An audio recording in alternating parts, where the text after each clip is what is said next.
I raced at Oulton Park last October. That time we were only running on the island layout circuit. This time we were running on the full international circuit layout. This has an insane sequence of corners, which in an F1000 is flat out in 6th gear at 132 miles an hour, pulling 2.9 Gs, with the walls looming extremely close. By the end of testing, I was lapping a 138.1, which realistically was a bit slow. For reference, the existing lap record held by an F1000 was a 134.96, so I was a good 3.5 seconds off of that. More to come on that very shortly. Saturday morning rolls round and we're the first on at 8:30. I have brand new tyres on, so I've been advised to take a few laps extremely slowly, warm up the tyres and bed them in. Typically you don't want to be oversteering, understeering, wheel spinning, no locking up. Once they're up to temperature you can start pushing. Well, I did an extra slow lap, then I saw a black and orange flag, which means that someone had a mechanical issue on track. I panicked at this point and decided to stay out for another lap to try and put in a reasonable time so I at least qualify, just in case someone breaks down and causes a red flag. Unfortunately for me, by the time I got back into the pits to test my tyre temperatures and pressures, I looked at the clock and saw that there was only 2 minutes 20 left on the board. Basically, I had to get all the way back round from out of the pits to then be able to start a fast lap. The time was ticking. I didn't really think I was going to make it, and I didn't. So I qualified 13th out of 16. Pretty disappointing. This was just basically down to strategy in Quali. I didn't actually mind though, because there were a few people in front of me that I knew I was faster than, and it just meant more people to overtake for my YouTube channel. Or so I thought. Championship, the lights have gone out, the race underway, but some not getting away. Unfortunately, we'll try and pick up on who those are. There's 3 or 4 cars that have not started the race by the looks of it, but the rest of them are heading down through Oulton Corner and down towards Cascades for the first time. There's still 1 or 2 cars that are stationary on the grid, but it's Rob Well, number 5, that's in the lead of the race, and that's a big moment for Craig Pollard, who's off all over the grass at Cascades on the first lap. So let's watch that race start from my perspective.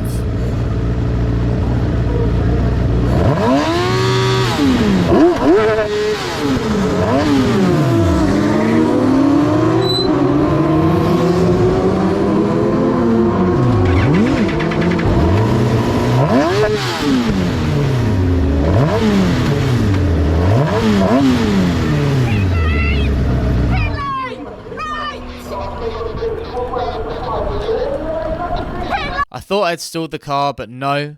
Turns out my drive shaft had snapped, sheared in 2, and I had to watch the rest of the race from the pit lane with a few other drivers. He commutes to these races. Ah, there it is. It's the 3 coming that track. That's Tom Westworth. Willing to take the risk. Oh, and Kels Cole has had an incident there. She's Never mind. I could make up for it in race 2.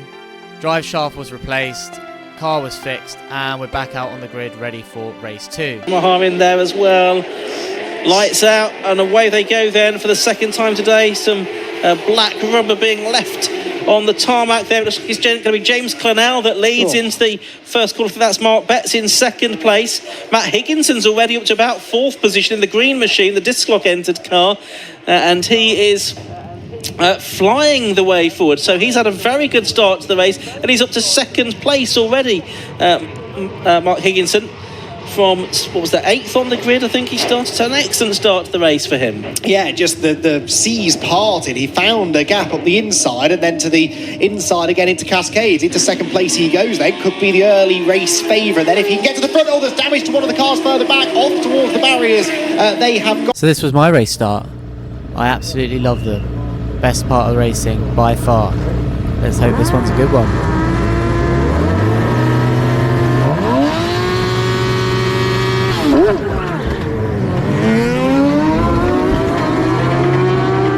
Yeah, so that's unfortunately me stalling it, and the guy's sending it off down into turn 1 without me. Even had the marshals trying to push me as I was trying to get going. Stall it again! Screaming at me to get into the pit lane, but I didn't hear him, to be completely honest with you, and just send it down here. Now we've got a bit of a problem, because the ambulance is in front of me, and some guy's waving a white flag. Absolutely no idea what that means, if I'm completely honest with you. I've never seen a white flag before. I now know it means that there's a much slower car ahead. And obviously I'm waving to the marshals, no idea what to do, but the ambulance waves me by and we get going. Oof, that's embarrassing. Not enjoyed that at all. So I think we're good 45 seconds down from the rest of the pack, so I'm just going to skip ahead a couple of laps and show you the rest of the highlights. I did manage to catch up and overtake 3 people, so here we're coming up behind Dane Christensen, who was lucky enough to win a full season in F1000 because he won a Nitrous Competition. You can find it on the link in my description, as we're flying past him out of that slingshot style shallow corner. So yeah, do enjoy a couple of minutes of highlights of overtakes and my fastest lap.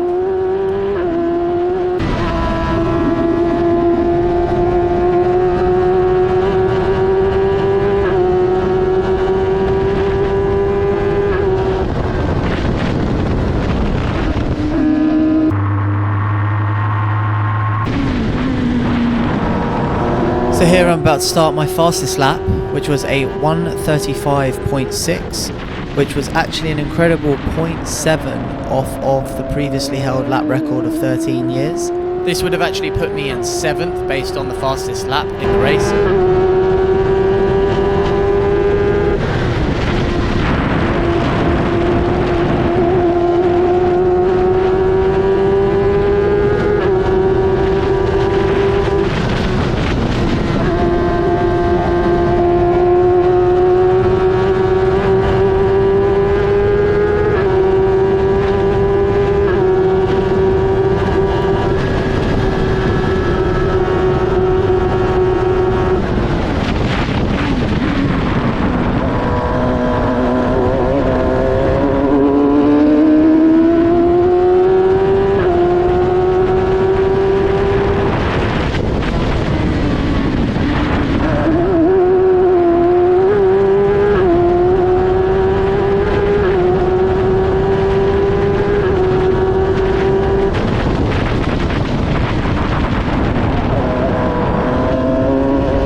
With these new tyres, the lap record was broken multiple times over the weekend, but I'm still pretty happy to be doing the pace of the old lap record.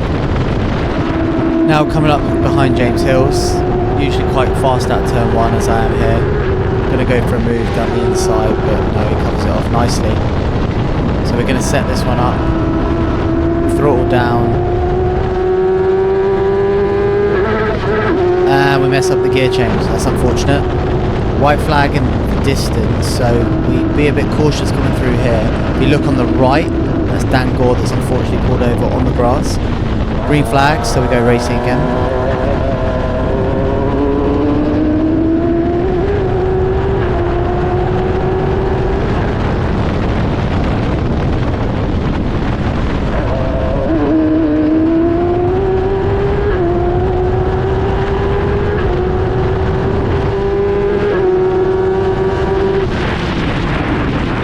Big ascend down the inside into the chicane. Little correction as we go through it, but get the job done. Knowing that it is this penultimate lap, just need to make sure that we stay in front really.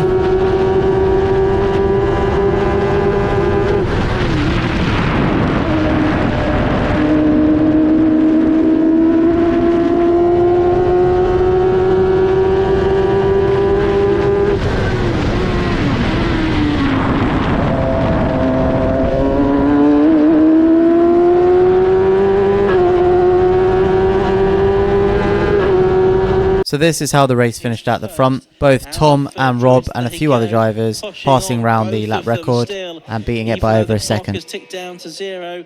Wellham has a look up the inside. It looked too far back. It was too far back. He didn't make it through his run wide on the exit. The gap is going to slightly flatter Tom Gadd, I think. In the end, over the line they go. It wasn't for the want of trying, but Tom Gadd wins. Rob Wellham second, and this battle is sorting itself out as well, because Craig Pollard is now ahead of James Clennell for fourth place on the road. Chaz Heighton has followed him through as well.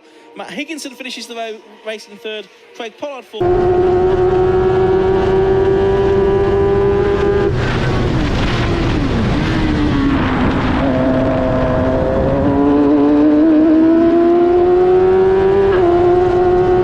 Very spectacular, and as we've just seen there.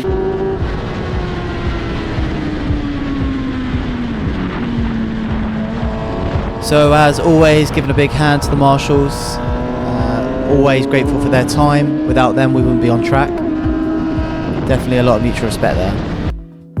Just fast forwarding through here, because there's others that I wanted to thank. There was a very young family, a couple of kids and their dad, up on the bank as I was going up the hill. And they were cheering every time I was going by, getting closer and closer to the guys in front. So they actually motivated me massively. It felt like they were cheering me on and me only to try and catch the guys in front. Ended up with a P10, which I'd definitely take considering how poor the start was. And 10th was number 24, Bert Chapman, ahead of James Hills and Josh Dibbond. My excuse, and yes, there is an excuse, and it is a good one, was that I had my clutch replaced this weekend.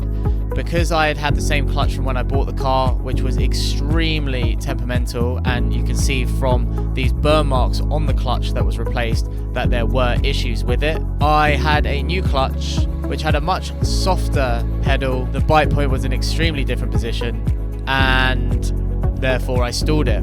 Obviously with the drive shaft snapping in race 1, I had not actually race started this clutch yet, so I had no idea where the bite point. Bottom line, I should have just floored it and dropped the clutch.